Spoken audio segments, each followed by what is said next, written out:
Hello and welcome to this Ayon CD-2s CD player.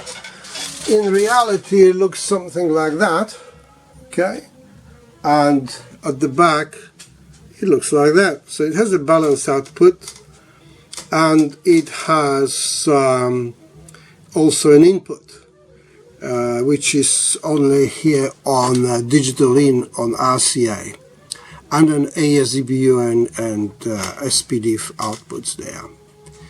So switch on phase and XLR RCA. This one actually has hell of a lot more switches. Yeah, I don't know if you can see them or not,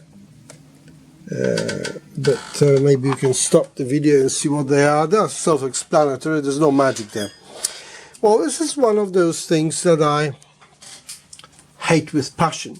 These are upside down players in which what you see there as the bottom is actually the top of the player, and I've removed the bottom and you can only get to the mechanisms, you know, from the bottom.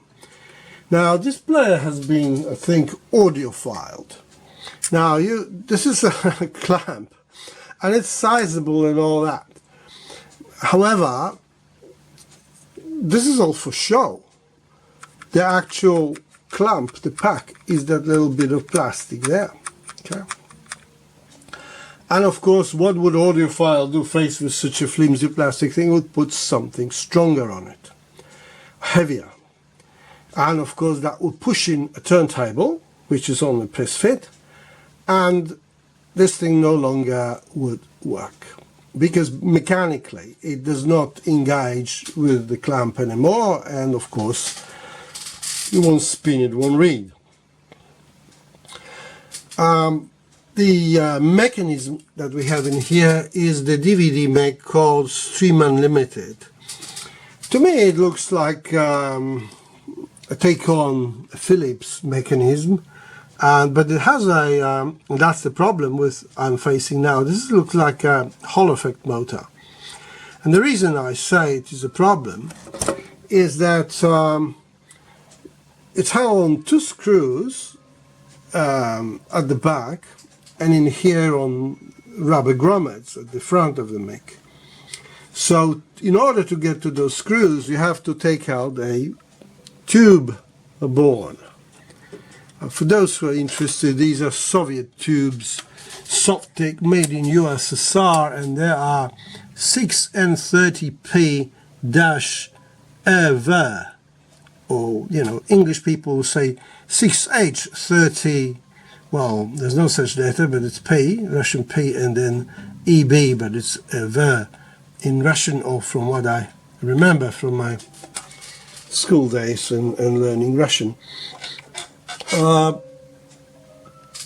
For the DAC, we have very good ones. Burr-Brown, PCM-1704, the last of the laser trim resistor ladder DACs. These are, you know, some people say they're 20-bit, but they take 24-bit inputs. So that's that there. Very nice, and you can see that it's audio boards, and you know they did never seen such densely populated audio board. I mean, this basically looks like op-amps. You can see a couple of, well, even 3 socket high things. So this looks like a discrete op-amps. You know, op-amps made from discrete components, and there's 4 of them. So they went to some trouble. Looks like fine golds there, capacitor wise. This is the rest of the servo board, and a power supply there with some Rubicons there, and the like, and you know, all the rest I think those are Nihikons, you know, those there, and so are these. There's a fair amount of regulators, you know, I can see 4, 5, 6, 7, 8, 9, you know, which is a fair amount. So well, in there's a R-core transformer, and there's another one there. So probably one for powering analog and the other one for digital section. I don't know if what's on the output, and if the output is only single-ended, it's hard to say. I'm not going to take it all apart just to see what's in there. So my issue now is that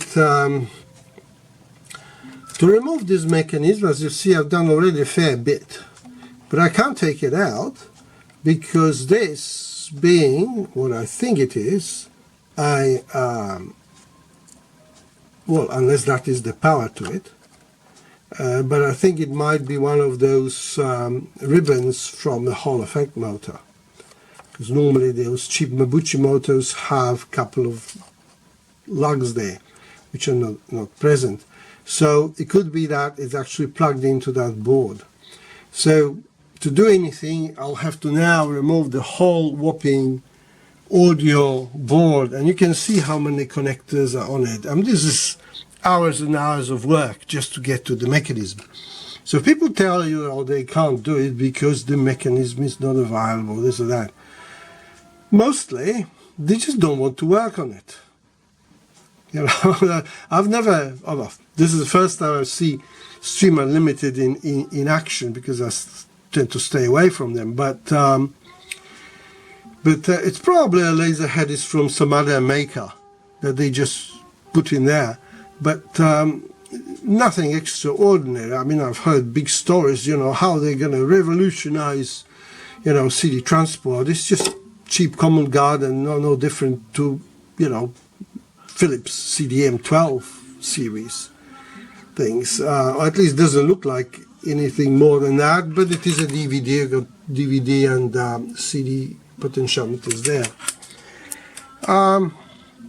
Overall player is very well built, heavy, and should sound decent.